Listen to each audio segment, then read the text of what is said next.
चलते हैं mental math कक्षा 7 के अगले भाग पर। मैं हूं हरी सर और आप देख रहे हैं मेरा YouTube channel math with Hari sir, special Hindi medium के बच्चों के लिए।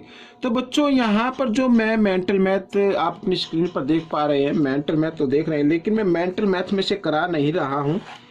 मैंने जो क्वेश्चन लिए हैं वो लास्ट ईयर के, यानी पिछले साल जो आपकी जोनल लेवल की मेंटल मैथ क्विज हुई थी उसके क्वेश्चन हैं। और किस तरीके से आते हैं आप इनको देखिए और सीखिए और दूसरों को जरूर बताएं। वीडियो अच्छे लगे तो इसे शेयर जरूर करना, लाइक जरूर करना। आइए करना शुरू करते हैं। तो देखो बच्चों, यहाँ पर लिखा है कि त्रिभुज AOD और त्रिभुज BOC सर्वांग सम हो। ये दोनों सर्वांग सम है। सर्वांग सम का मतलब होता है कि इसकी जितनी भी प्रॉपर्टी है, जितनी भी साइड है, जितने भी कोण है, इस कोण के, इस ट्रायंगल के बराबर है। ठीक है, यानी ये साइड इस साइड के बराबर होगी, ये साइड इस साइड के बराबर होगी, ये इसके बराबर होगी, इस तरीके से। तो यहाँ पर बच्चों ये सर्वांग सम है। तो यहाँ पर देखो, ये दोनों कोण क्या है, ये दोनों कोण भी, दोनों कोण क्या होंगे, बराबर होंगे। तो यहाँ पर हमें जो निकालना है वो 2m का मान निकालना है। और यहाँ पर दिया है बच्चों ये 4m, ठीक है ना, 4m है ये। तो आइए करना शुरू करते हैं। देखो, तो यहाँ पर ये कोण AED हम लिख सकते हैं, कोण AED बराबर होगा कोण BEC। ठीक है, दोनों कोण बराबर होंगे CPCT से। ठीक है, सर्वांग सम त्रिभुज के संगत भाग बराबर होते हैं। अगर ना भी लिखा होता तो भी ये वर्टिकली अपोजिट एंगल में आ जाते, ठीक है ना। तो दोनों कोण बराबर होंगे। तो 4m जमा 30 बराबर 70। ठीक है, तो 4m, इस 30 डिग्री को हम ले आते हैं इक्वल बराबर के निशान के इधर। तो बराबर यहाँ पर 70 है, जमा का है, इधर आकर ये घटा का हो जाएगा। और 70 में से 30 घटा देंगे तो 40 आ जाता है, 40 डिग्री।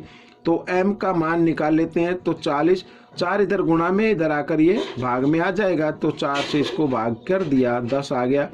तो m का तो मान आ गया 10, हमें निकालना 2m का, यानी कि 2m का मान कितना होगा, 2 गुणा 10 बराबर 20। तो ये आपका उत्तर बन गया। ठीक है, आइए आगे कर लेते हैं छायांकित भाग। देखो, बहुत ही आसान प्रश्न है और यहाँ पर आप इनको मेरे को लगता है आपको आते भी होंगे, लेकिन फिर भी देखिए कि कैसे करना है। देखो, छायांकित निम्न भिन्न को जोड़े, यानी छायांकित भाग को जोड़ना है। तो यहाँ पर सबसे पहले आप देखो 1 2 3 4 5, ठीक है ना। जो टोटल यहाँ पे खाने बने हुए हैं उसको तो लिखना है नीचे, और जो कलर है उसको लिखना है ऊपर। जमा का निशान है, जमा का निशान लगाओ।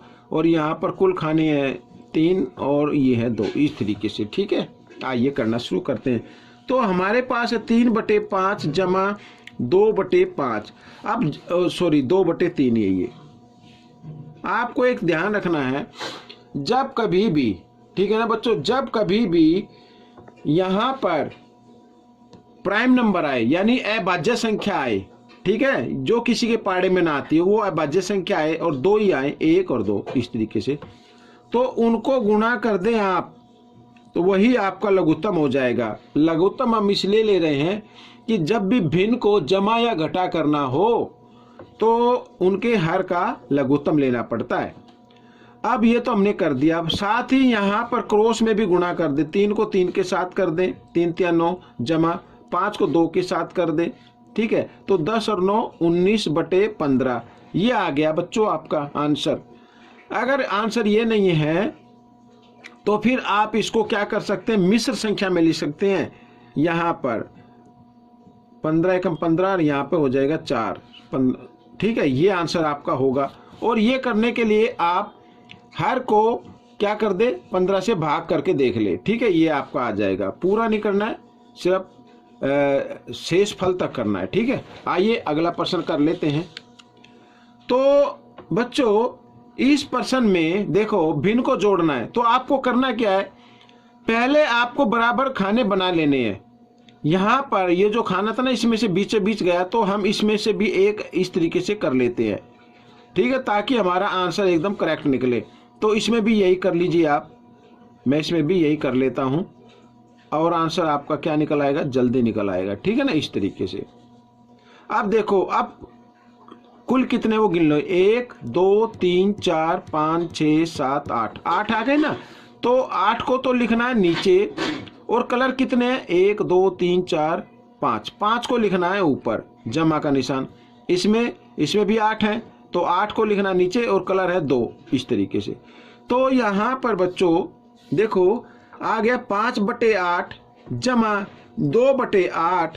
तो आपको क्या करना, दोनों के हर एक जैसे, इनमें से एक हर को लेंगे और अंश को निशान के अनुसार, निशान जमा का है तो जमा कर दीजिए, तो 7/8 ही आपका उत्तर आ जाएगा। ठीक है, आइए आगे कर लेते हैं। यहाँ पर नीचे वही करना आपको, छायांकित भाग जोड़ना, 1 2 3 4, 4 को नीचे लिखो और 3 को ऊपर लिखा, जमा का निशान, यहाँ पर 1 ऊपर लिखा 3 नीचे लिखा। ठीक है, इस तरीके से। और एक चीज और आपको ध्यान देनी है, देखो इसको मैं यहाँ लिख लेता हूँ, 3/4 जमा 1/3। अब इसका लघुत्तम कितना आएगा, जब भी लगातार संख्याएं 3 4 ऐसे, ठीक है ना, 4 5 इस तरीके से आए, तो उनको गुणा कर दे, वही आपका क्या हो जाएगा, लघुत्तम हो जाता है।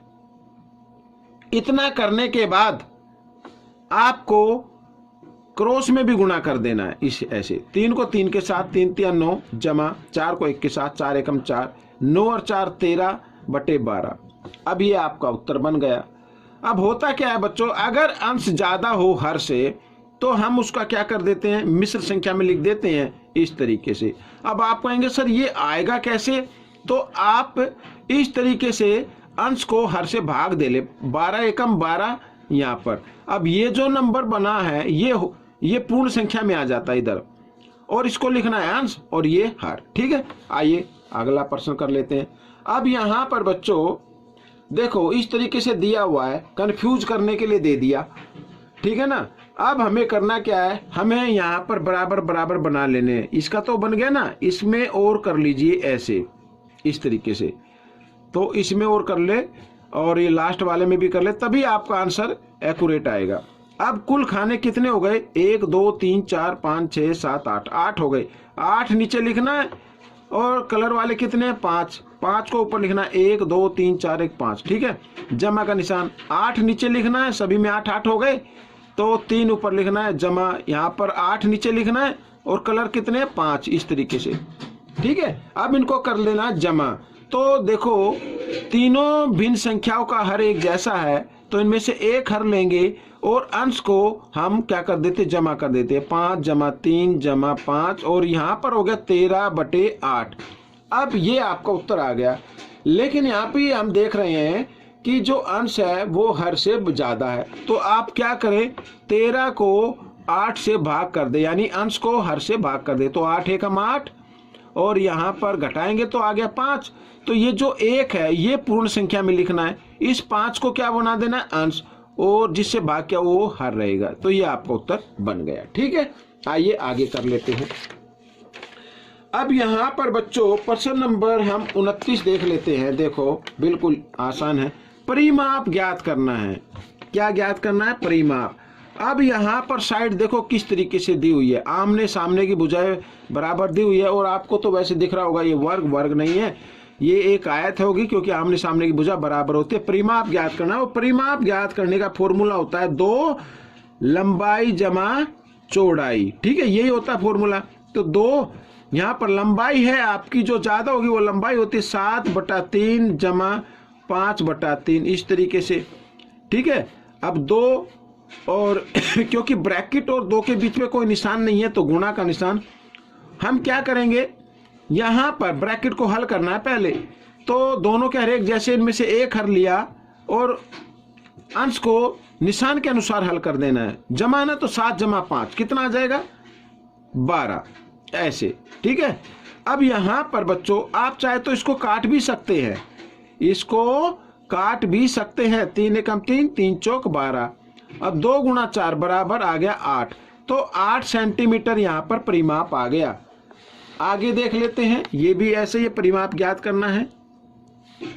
तो त्रिभुज में परिमाप ज्ञात करने के लिए तीनों भुजाओं को जमा कर दे, 9/7 जमा 1/7 जमा 4/7, सबके हर बराबर है, इनमें से एक हर लो और यहाँ पर अंश को जमा कर दो क्योंकि इनके बीच में जमा का निशान है। तो 14/7 आ गया बच्चों। तो 7 एकम 7, 7 दूनी 14, तो 2 सेंटीमीटर यहाँ पर इस त्रिभुज का परिमाप आ गया। आइए प्रश्न नंबर 31 कर लेते हैं।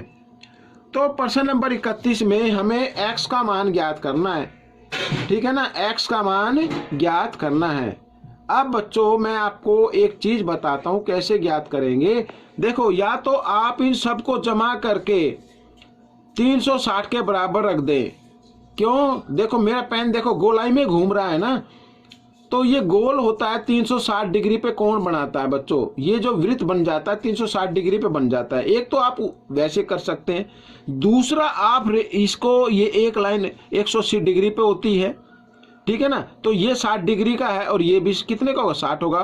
तो इन्हें क्या बोलते हैं, वर्टिकली अपोजिट एंगल या शीर्षाभिमुख कोण बोलते हैं इन्हें। तो बच्चों ये 60 डिग्री का आ जाएगा। तब आप इसको 180 जो रेखीय युग्म होता है उससे भी कर सकते हैं, लेकिन मैं इसको 360 डिग्री से ही करने वाला हूं, ठीक है, जल्दी निकल आएगा। सबको जमा कर दो। तो x जमा 20 डिग्री जमा 5x और जमा 3x जमा 10 डिग्री, ये हो गया। और इनको भी जमा कर दे, जमा 6x जमा 60 और बराबर 360 डिग्री, ठीक है ना, समझ में आ गया। अब इनको सबको जमा कर दो, 5x और 1x 6x, 6 और 3 9, 9 और 6 15, तो 15x आ गया। और ये जमा, ये कितने हो गए, 60 और 10 70, 70 और 20 90, यहां पर 90 लिख देते हैं, ठीक है। अब बराबर 360। अब यहाँ पर बच्चों 90 जमा का इधर आकर ये घटा का हो जाएगा। यहां से इसको हटा लेते, जगह कम है इसलिए मैं इधर घटा 90 कर देता हूं, समझो इधर आ गया। अब 90 घटा दीजिए आप, तो 0 का 0 आ गया। यहाँ से 6 में से 9 नहीं जाएंगे, यहाँ से 1 हासिल लेंगे, 16 में से 9 घटाएंगे तो 7 आ जाएगा और यहाँ पर आ गया 2, तो 270 आ गया बच्चों। अब बच्चों हमें x का मान निकालना है। क्या निकालना है, x का मान। तो 270 और 15 इधर गुणा में, इधर आकर ये भाग में आ गया। आइए 15 से भाग कर लेते हैं, 15 एकम 15। अब 27 में से 15 घटा दो आप, कितना आता है, ठीक है, यहाँ पर 2 और यहाँ पर 1 और ये 0 आ गई, 120 हो गया। 15 अट्ठे 120, तो ये 18 आपका उत्तर आ जाएगा। अगला प्रश्न कर लेते हैं। देखो x का मान ज्ञात करना है। अब इन तीनों कोणों का योग 180 होगा क्योंकि ये एक लाइन पर बने ना, और ये लाइन 180 डिग्री पे होती है। आइए कर लेते हैं। तो x जमा 20 जमा 2x और जमा x जमा 40, इन्हें बोलते हैं बच्चों रेखीय कोण। क्या बोलेंगे, रेखीय कोण बोल देते इन्हें। तो ये होता है 180 डिग्री का, ठीक है। अब देखो 1x और 2x, 2 और 1 3 और 1 4, 4x और ये कितना हो गया 20 और 40, 60 डिग्री हो गया। तो इस तरीके से हम इसको कर लेते हैं। अब 60 जमा का इधर आकर घटा का हो जाएगा, तो यहां से हटाकर मैं इधर लिख देता हूं, ठीक है, शॉर्ट में करना है आपको, मेंटल मैथ में भी। तो x का मान निकालना है हमें, तो इसमें से 60 हमने घटाए तो 120 आ गया। तो यहाँ पर 120 और 4 इधर गुणा में, इधर आकर ये भाग में आ जाएगा, 4 3 12 0 यूं क्यों, तो x का मान 30 डिग्री आ गया बच्चों, ठीक है ना, कितना आ गया 30 डिग्री। आइए आगे कर लेते हैं प्रश्न नंबर 33। अब लिखा है यदि L समांतर है M के, ये दोनों क्या है, समांतर रेखाएं हैं, तो 2x का मान बताना है। किसका मान बताना, 2x का। अब यहां पर बच्चों देखो मैं आपको बताता हूं, ऐसे ये दो समांतर रेखाएं हो, ये तिर्यक रेखाएं हो, तो ये कोण और ये कोण बराबर होते हैं। इन्हें बोलते हैं बच्चों संगत कोण। क्या बोलेंगे, संगत कोण। तो यहां पर मैं सीधा लिख देता हूं 30 डिग्री जमा x बराबर 80, तो ये होते हैं संगत कोण। ये लिख दिया मैंने, ठीक है ना। मेंटल मैथ है, आपको ज्यादा डिटेल से मैं इसमें बता नहीं सकता, वीडियो ज्यादा लंबी हो जाएगी, इसलिए छोटे तरीके से बता रहा हूं। तो संगत कोण बराबर होते हैं। अब हमें निकालना है x का मान। तो 80 डिग्री, 30 इधर जमा है, इधर आकर ये घटा हो जाएगा और 80 में से 30 घटाए 50 आ गया बच्चों। x का मान कितना आ गया 50। हमें निकालना 2x का, यानी 2x, x की जगह x का मान रख दीजिए, 50 दूनी 100, तो ये आपका उत्तर आ गया, ठीक है ना। 2x का मान निकालना था ना, तो इस तरीके से कर लिया, ठीक है। तो बच्चों ये पार्ट आपका कंप्लीट हो गया है। आपको ये पार्ट कैसा लगा मुझे जरूर बताएं। इसमें से सीखकर दूसरों को जरूर सिखाएं। मिलते अगले भाग में, तब तक के लिए धन्यवाद।